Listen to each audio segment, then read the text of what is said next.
vamos a ver el caso de las agravantes. Las siguientes conductas son consideradas agravantes dentro de los ilícitos tributarios.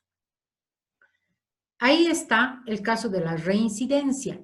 Se habla de reincidencia cuando una misma persona comete un mismo ilícito dentro de un periodo de 5 años, computable a partir de haber recibido una sanción por un ilícito similar anterior. Por eso decimos reincidencia. Otra agravante es la resistencia a la acción de control, investigación y fiscalización.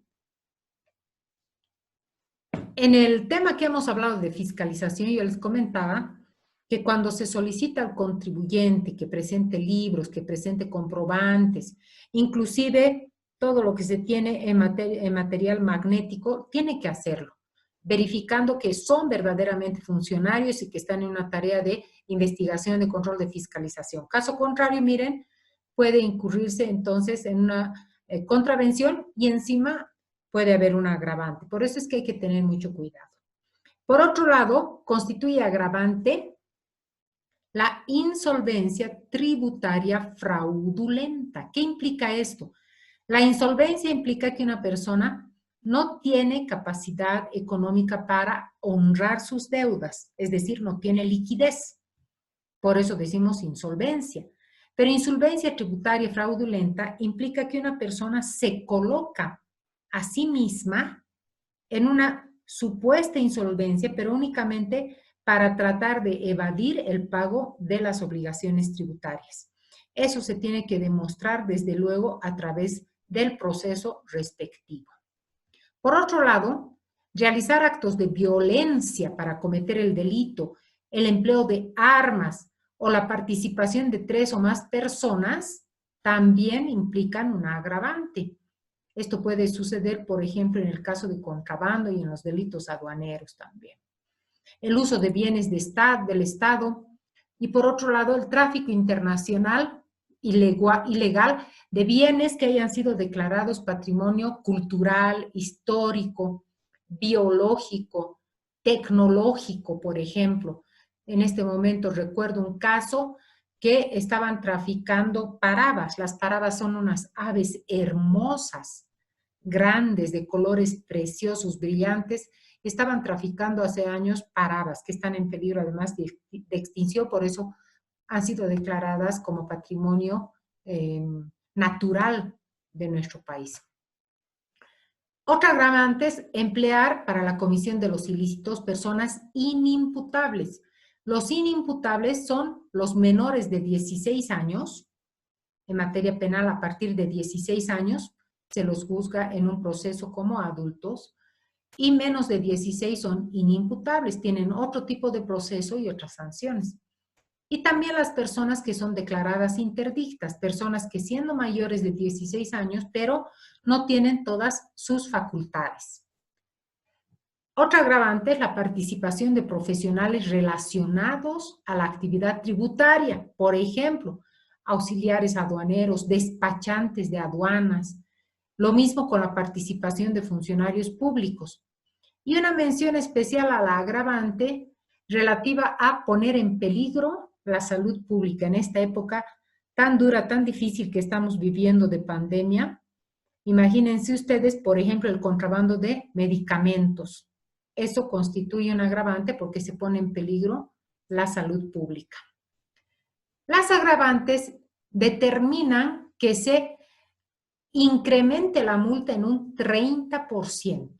O sea, a la multa normal que se establecería, si hay agravantes, alguna de las conductas que hemos señalado, se establece un 30% más. Si se trata de la comisión de delitos tributarios o aduaneros, la pena que determine el juez tiene que incrementarse hasta en una mitad. O sea, estas son las sanciones para el caso de las agravantes. Por otro lado, tenemos algunas situaciones en las que se extingue la acción y la sanción de los ilícitos tributarios. Es el caso de la muerte del contribuyente deudor, pero no se aplica desde luego para el caso de la multa económica que sí pasa a los herederos. el pago total, si el contribuyente paga, se extingue la acción y la sanción. Si se produce la prescripción de los 8 años que hemos hablado también, o cuando hay una ley que se emite para la condonación o el perdón de los tributos. En general, para las contravenciones, no para los delitos, para las contravenciones se aplican estas sanciones. La multa económica, en algunos casos clausura, pérdida de concesiones y privilegios. Por ejemplo, si se ha dado facilidades de pago y incurre en una contravención, pierde esas facilidades. Otra sanción es la prohibición de suscribir contratos con el Estado en licitaciones públicas, y eso varía entre 3 meses a 5 años. ¿Quién va a calificar exactamente el tiempo? Es la autoridad administrativa. El comiso o decomiso es lo mismo. Se puede decir decomiso o comiso definitivo de mercancías y de unidades de transporte, y la suspensión temporal de actividades. En general, ahora vamos a ver las contravenciones tributarias, que son estas, y que vamos a desarrollar a continuación. Una de las contravenciones es el incumplimiento de deberes formales. Los deberes formales son aquellos que están señalados por la ley para que el contribuyente cumpla. Por ejemplo, llevar libros contables. Los comerciantes tienen que llevar, por ejemplo, libros compras IVA, ventas IVA, tienen que presentar declaraciones juradas, lo mismo los profesionales, toda empresa, toda persona que está en un régimen tributario tiene que presentar declaraciones juradas, emitir factura en el régimen general, etc. Entonces, cuando se incumplen esos deberes formales, se aplica una sanción que oscila entre 50 y 5,000 unidades de fomento a la vivienda. ¿Quién va a establecer exactamente cuánto? Es la autoridad administrativa correspondiente. Ahora, sin procedimiento sancionatorio, en forma automática, existe una multa cuando no se presentan las declaraciones juradas en el plazo previsto. Antes, se aplicaba lo dispuesto por el artículo 162 del Código Tributario respecto a la no emisión de factura cuando eran operativos fiscales, operativos de control por parte de funcionarios de impuestos nacionales. Entonces, se aplicaba directamente la sanción de clausura, pero eso, señoritas y jóvenes, ha sido declarado inconstitucional por la sentencia número 100/2014. De modo que, cuando no se emite factura, así sea que se denuncia la no emisión de factura por una persona particular, o se verifica que no se ha emitido factura a través de un control de los funcionarios de impuestos nacionales, se da 20 días de término de prueba para que el comerciante o la persona que ha sido denunciada por no dar factura pueda asumir defensa. Otra contravención es la omisión de inscripción en los registros tributarios. Esto implica que una persona no se inscribe en ningún registro tributario, ni en el régimen general, ni en ningún régimen especial. O si se inscribe, lo hace en un régimen que no le corresponde. Entonces, la sanción, es la clausura hasta que se regularice la inscripción. Y la administración tributaria también puede inscribir a esa persona de oficio y establecer cuál es su categoría. Algo que tienen que tomar en cuenta: si se inscribe en forma voluntaria el contribuyente antes que cualquier actuación, queda libre de la clausura y la multa, pero claro, tiene que pagar el tributo que no ha pagado, que ha omitido. Entonces, la no emisión de factura, el no dar factura, es una contravención. Y la sanción es la clausura del establecimiento. La primera vez por 6 días continuos. La segunda por 12. La tercera por 24 hasta llegar a 48. Y si es que pasa, ya la quinta vez se mantiene en 48, la sexta vez en 48 días de clausura. ¿Ya? Porque eso ha determinado la sentencia 100/2014. Antes de esta sentencia, se establecía que a partir de la quinta vez de reincidencia ya era clausura definitiva. Eso ya no existe en virtud de esta sentencia constitucional. Desde luego que mientras está así clausurado un local, un comercio, cualquier actividad económica clausurada, debe cesar toda actividad comercial. La obligación de dar factura está señalada por ley. A partir de 5 bolivianos se tiene que dar factura. Si es que uno no exige que le extienda la factura, está permitiendo un enriquecimiento ilegítimo por parte del vendedor de bienes o servicios. Otra contravención es la omisión de pago. Simplemente implica que no se paga dentro del plazo señalado o se paga menos.